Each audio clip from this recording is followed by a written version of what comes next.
Cruel hearted, only on pocket FM. Meeting room में रेयांश ने Jackson को मार दिया था। रेयांश इविल स्माइल करते हुए बोला, दैट्स गुड। बोलकर उसने शेरा को कुछ इशारा किया। शेरा ने सभी को पेपर्स पर साइन करने के लिए दिए। सभी ने पेपर्स पर साइन कर दिए, क्योंकि रेयांश ओबेरॉय के खिलाफ बोलना मतलब अपनी मौत को बुलाना। रेयांश वहां से उठकर अपने कैबिन में गया। रेयांश के जाने के बाद सभी ने चैन की सांस ली।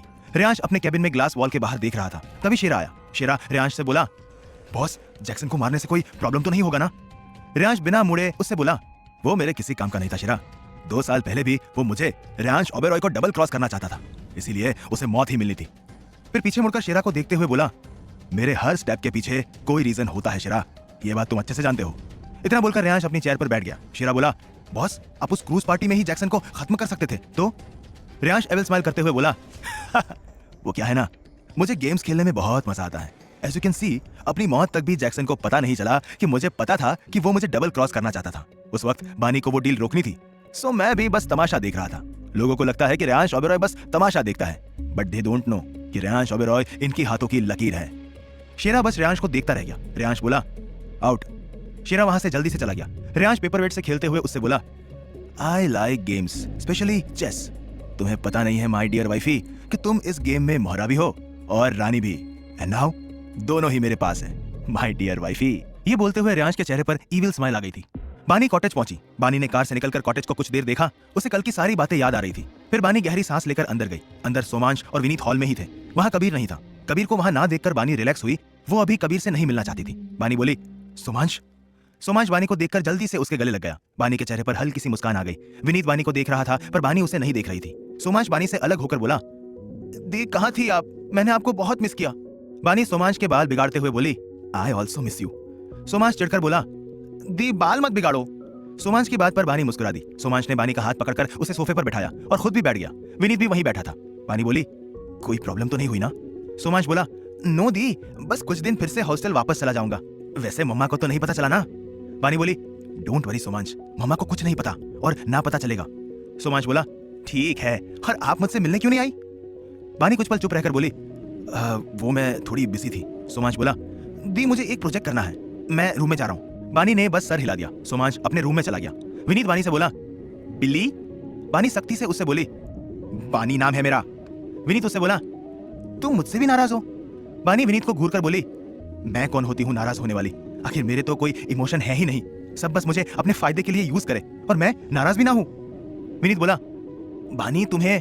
बानी बीच में ही खड़े होकर बोली, मुझे कुछ नहीं सुनना, मैं यहाँ सोमांश से मिलने आई थी, अब जा रही हूँ। इतना बोलकर बानी जाने लगी। तभी कबीर बोला, तुम अभी नहीं जा सकती। ये सुनते ही बानी ने पीछे मुड़कर देखा। कबीर स्टेयर्स के पास खड़ा था। उसके भाव सख्त थे। बानी रूड वॉइस में उससे बोली, क्यों नहीं जा सकती? कबीर बोला, ये तुम्हारे चीफ का ऑर्डर है। ये सुनते ही बानी कबीर को देखने लगी। कबीर बोला, कम विथ मी। ये बोलकर कबीर ऊपर गया। बानी और विनीत एक दूसरे को देख कबीर के पीछे चले गए। कबीर उसी कॉर्नर वाले रूम में गया। बानी और विनीत भी उस रूम में गए। कबीर ने दोनों को बैठने का इशारा किया तो दोनों बैठ गए। बानी इस वक्त बिल्कुल शांत थी। उसे कबीर के एक्सप्रेशन देख के पता चल गया था कि बात प्रोफेशनल थी। कबीर दोनों को एक फाइल देते हुए बोला, कल समुद्र के रास्ते से इंडिया से बाहर डायमंड्स की सप्लाई होगी। It's totally illegal. मुझे सोर्सेज से पता चला है कि रेयांश खुद ये सप्लाई करवाएगा और हमें इसे रोकना है। विनीत बोला, पर रेयांश का सिक्योरिटी सिस्टम, हम उसे कैसे ब्रेक करेंगे? कबीर बोला, वही प्रॉब्लम है। ओबेरॉय पैलेस या ओबेरॉय इंडस्ट्री, हम कहीं का भी सिक्योरिटी सिस्टम ब्रेक नहीं कर पाते। ये सिक्योरिटी सिस्टम रेयांश खुद डेवलप करता है। रेयांश को बीट करना ऑलमोस्ट इम्पॉसिबल है। विनीत बोला, समुद्र के रास्ते ये सब होगा, बट हमें जगह भी नहीं पता। कबीर सर पर हाथ रखकर बोला, दैट्स द प्रॉब्लम, हमें कुछ नहीं पता, पर ये रोकना भी जरूरी है, वरना गवर्नमेंट को काफी नुकसान होगा। बानी जो इतनी देर से चुप थी वो बोली, ये काम रेयांश के अंडर होने वाला है? कबीर बोला, हाँ, इस बार रेयांश खुद हर चीज देखेगा। बानी कबीर को देखकर बोली, अगर रेयांश ही बिजी रहे तो? बानी की बात सुन कबीर और विनीत उसे देखने लगे। विनीत बोला, क्या मतलब? बानी बिना किसी भाव के बोली, अगर रेयांश ही उस जगह ना पहुंचे जिसके कंट्रोल में और जिसके ऑर्डर से ये सप्लाई होगा, अगर वही इंसान वहां मौजूद ना हो तो? विनीत बोला, काम रुक जाएगा। विनीत की बात सुन बानी मुस्कुरा दी। कबीर बोला, पर रेयांश क्यों नहीं जाएगा? ये उसके लिए काफी इंपॉर्टेंट है। बानी बोली, वो सब देखना मेरा काम है, तुम्हें इसकी टेंशन लेने की जरूरत नहीं है। कबीर ने पूछा, क्या करने वाली हो तुम? बानी अपनी जगह खड़ी होकर बोली, वही जो वो करना चाहता है। इतना बोलकर बानी बिना किसी की बात सुने वहां से निकल गई। विनीत बोला, क्या मतलब था इसका? कबीर बोला, खुद को एक बार फिर दांव पर लगाएगी वो।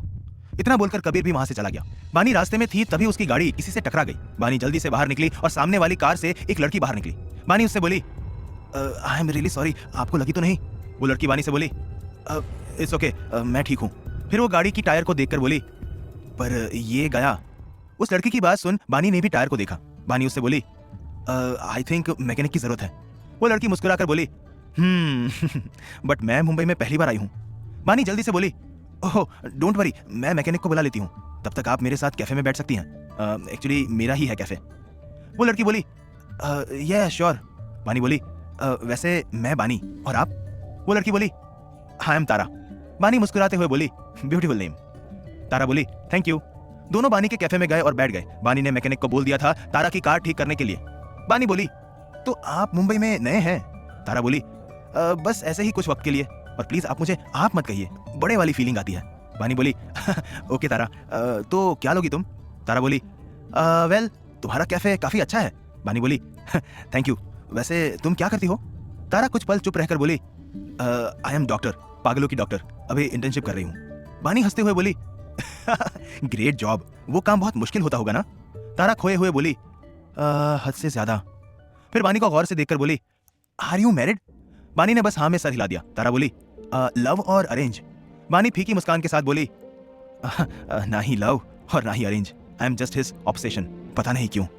बानी तारा से ये बात कह दी। तारा उसको कुछ देर देखती रही और बिना किसी भाव के बोली, तुम्हें पता है बानी ऑब्सेशन क्या है? तारा की बात सुन बानी उसे सवालिया नजरों से देखने लगी। तारा आगे बोली, किसी का ऑब्सेशन ना तुम्हें जीने देता है और ना मरने देता है, बस एक पपेट बनकर रह जाती हो तुम। दर्द और डर की हर हद को पार कर देता है ऑब्सेशन, और तुम्हें देखकर लगता नहीं कि तुम किसी का ऑब्सेशन हो। गौर फरमाना, कहीं तुम किसी की मोहब्बत हो? तभी बानी बोली, तारा मुझे कुछ काम है, तुम्हारी कार ठीक हो जाएगी तो तुम चली जाना, आई हैव टू गो। इतना बोलकर बानी वहां से चली गई। वो तारा की बात को इग्नोर करना चाहती थी, वहीं तारा मुस्कुराकर बोली, चली गई। तभी उसका फोन बजा और उसने जल्दी से कॉल को आंसर किया। तारा ऑन कॉल बोली, हेलो, बोलो। कॉल पर सामने से आवाज आई, कहाँ हो तुम तारा? तारा घबराकर बोली, कहीं वो? दूसरी तरफ से आवाज आई, हाँ प्लीज जल्दी आओ वरना पता नहीं क्या हो जाएगा। तारा बोली, लेकिन मैं कल तक पहुंचूंगी। दूसरी तरफ से आवाज आई, क्या कल तक? यहाँ सब कैसे हैंडल होगा? तारा बोली, प्लीज कुछ घंटे। दूसरी तरफ से फिर आवाज आई, जल्दी करो तारा वरना। तारा डरते हुए बोली, मैं समझ गई। इतना बोलकर उसने कॉल कट कर दिया। तारा अपनी कार के पास गई, फिर कैफे को देखकर बोली, लोग जज्बात को अक्सर गलत समझ लेते हैं, आई होप तुम भी समझ जाओ, और मैं तो। इतना बोलकर वो हंस दी, फिर कार में बैठकर निकल गई। वहीं बानी ओबेरॉय पैलेस पहुंची। वो किसी से बिना बात किए ही डायरेक्ट अपने रूम में गई। उसके दिमाग में तारा की बातें चल रही थी। बानी अपना सर झटक कर बोली, चिल बानी, इतना मत सोचो, किसी के भी बोलने से मुझे खुद को इफेक्ट नहीं होने देना है। बानी ने वॉशरूम में जाकर शावर लिया, फिर वो बाथरोब पहनकर बाहर आई। उसे रियांश की बात याद आ गई। बानी ने क्लोजेट रूम में जाकर रियांश की एक शर्ट निकालकर पहन ली, फिर बेड पर लैपटॉप लेकर बैठ गई। कब रात हो गई उसको पता ही नहीं चला। बानी ने अपना लैपटॉप नाइट स्टैंड पर रखा। उसे भूख नहीं थी और इतनी देर लैपटॉप यूज करने की वजह से नींद भी आ रही थी। बानी ने वैसे ही बेड पर लेट कर अपनी आंखें बंद कर ली। तभी उसका फोन बजा। रियांश का मैसेज था, I am not coming today wifey. ये पढ़कर बानी खुद से बोली, ओह तो आज की रात शिप की प्रिपरेशन चल रही है। इतना बोलकर बानी अपना फोन रखकर सो गई। अगली सुबह बानी सोकर उठी। वो अपना फोन चेक कर वॉशरूम गई। बानी नहाकर आई और रेडी होकर अपने फोन में रियांश की इंटीमेसी वाली वीडियो देखी। बानी वो वीडियो देखते हुए बोली, मैं इमोशनल जरूर हूं पर बेवकूफ नहीं।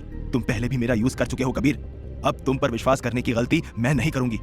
इतना बोलकर बानी ने किसी को कॉल किया और बोली, मैंने तुम्हें एक वीडियो भेजी है, उस वीडियो में कोई भी फॉल्ट हो तो मुझे बताना, and one more thing, video अच्छे से चेक करना। इतना बोलकर बानी ने कॉल कट कर दिया।